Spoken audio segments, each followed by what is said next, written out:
प्रणाम महर्षि व्यास। आयुष्मान भव। प्रणाम दादाश्री युधिष्ठिर। आयुष्मान भव। प्रणाम दादाश्री भीम। आयुष्मान भव। प्रणाम दादाश्री अर्जुन। आयुष्मान भव पौत्र। प्रणाम दादाश्री नकुल। प्रणाम। प्रणाम दादाश्री सहदेव। बड़ा सौभाग्यशाली है आज का दिन, जब मेरा समस्त परिवार मेरे सामने खड़ा है। मुझे गर्व है इस बात का कि मैंने ऐसे कुल में जन्म लिया है जिसने इस युग में सत्य, धर्म और परमवीरता की पताका थाम रखी है। मेरे अहोभाग्य कि आप सब महापुरुषों के एक साथ दर्शन हुए।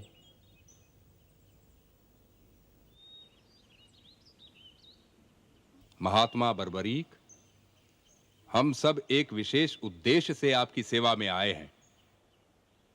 मैं इस अवस्था में भी यदि आपकी कुछ सेवा कर सका तो स्वयं को धन्य समझूंगा। केवल आप ही हैं जिन्होंने हर घटना को अपनी आंखों से देखा है। कृपया हमें यह बताइए, इस युद्ध में किसका क्या योगदान रहा और कौन है जिसे हम इस युद्ध का नायक कहें?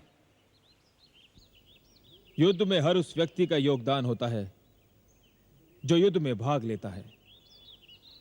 किसी का योगदान प्राण लेना होता है और किसी का योगदान प्राण देना होता है। और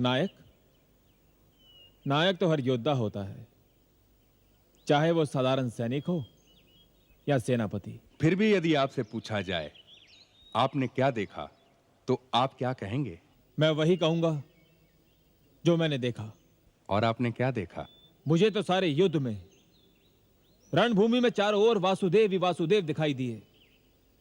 हर योद्धा के पीछे मुझे श्री कृष्ण दिखाई दिए, जिनका सुदर्शन चक्र यूं काटता चीरता चल रहा था जैसे प्रकाश अंधकार को, सत्य मिथ्या को और ज्ञान अज्ञान को चीरता है।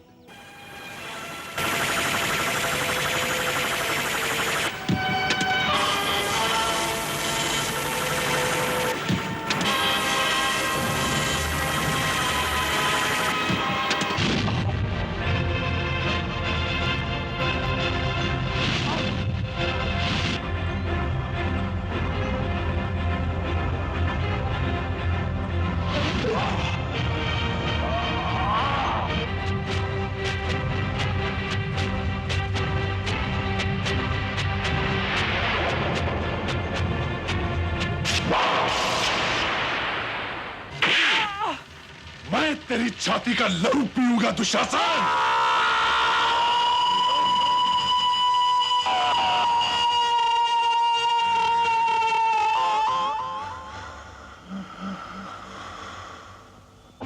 नो पांचाली, मैं तुम्हारे इन अपमानित केशों के लिए दुशासन की छाती का लहू लाया हूं। महर्षि, मुझे एक और दृश्य दिखाई दिया। वो दृश्य आपने क्या देखा महात्मा बर्बरी? मैंने देखा कि माता द्रौपदी शत्रुओं का रक्त पी रही हैं।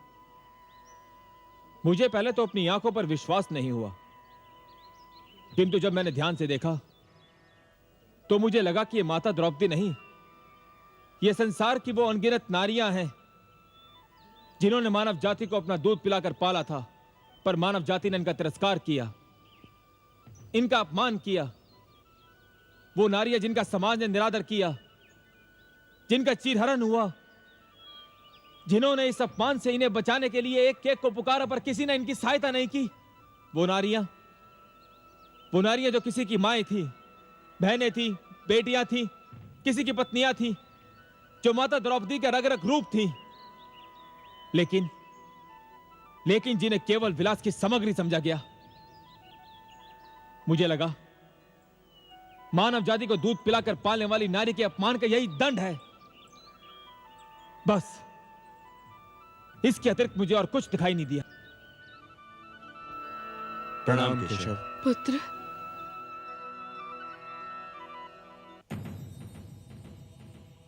हे बंसीधर, क्या मेरा पुत्र सदैव इसी अवस्था में रहेगा?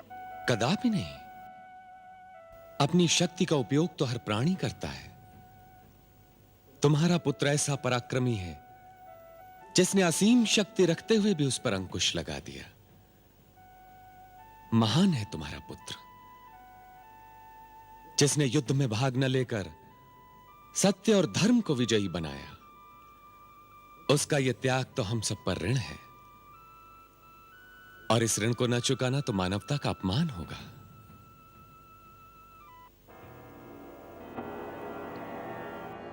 वासुदेव श्री कृष्ण, आपने हमें याद किया।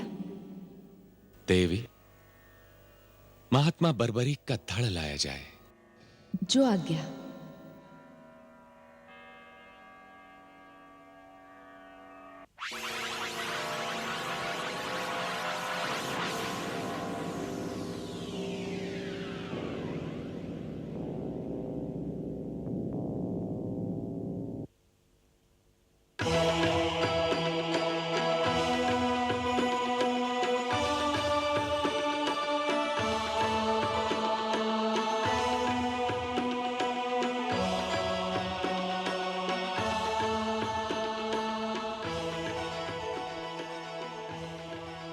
बर्बरीक, हम सब तुम्हारे आभारी हैं।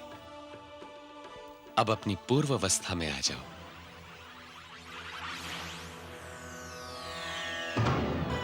पुत्र, मेरे लाल बर्बरीक, मेरा जीवन तेरे बिना अधूरा था पुत्र। चल घर चल, चल। नहीं माताश्री, मैं अब घर नहीं जाऊंगा। ये तुम क्या कह रहे हो? ऐसा क्यों? माताश्री, इस युद्ध को देख लेने के बाद अब कुछ भी देखने की इच्छा नहीं है। मैं अपना शेष जीवन तपस्या में बिताऊंगा और भगवान से प्रार्थना करूंगा किसी भी युग में, किसी भी पीढ़ी में किसी को भी ऐसा युद्ध न देखना पड़े, जिस युद्ध में एक ही परिवार के सदस्य एक दूसरे के रक्त में स्नान कर रहे हो।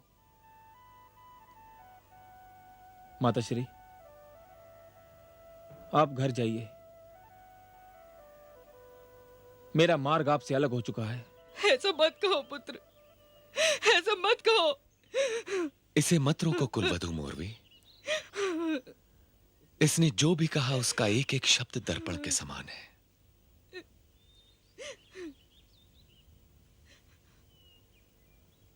इसे आशीर्वाद दो कि इसकी तपस्या सफल हो और भविष्य में कभी कोई ऐसा युद्ध ना हो जिसमें भाई को भाई का गला काटने पर विवश होना पड़े।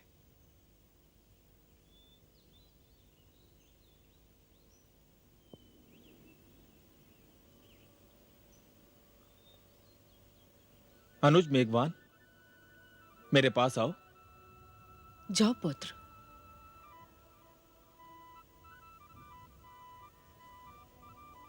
प्रणाम भ्राताश्री। आयुष्मान भव। अनुज, तुम्हारे कंधे अभी बहुत छोटे हैं,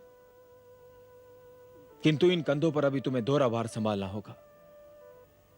एक तो माताश्री के प्रति मेरे स्नेह का भार और अपने स्नेह का भार भी। अनुज, मुझे वचन दो कि माताश्री को कोई कष्ट न होने पाएगा।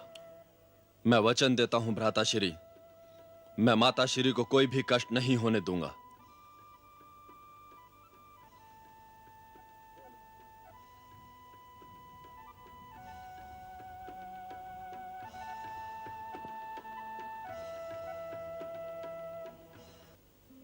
दादीश्री,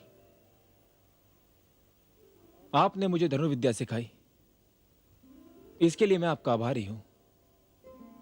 मैं आपकी सेवा ना कर सका, इसके लिए मुझे क्षमा कर दीजिएगा। मैंने एक बार आपको भी कष्ट पहुंचाया था, किंतु वो तो संभवतः भाग्य का लेख था। यदि वो घटना ना होती तो मुझे अपनी शक्ति का उचित उपयोग करने का मार्ग ही ना मिलता। दादाश्री, मुझे क्षमा कर दीजिएगा। क्षमा कैसी पौत्र? तुम्हारे त्याग ही ने तो आज ये दिन दिखाया है कि हमारी वंश का नाम सारे संसार में जगमगा रहा है।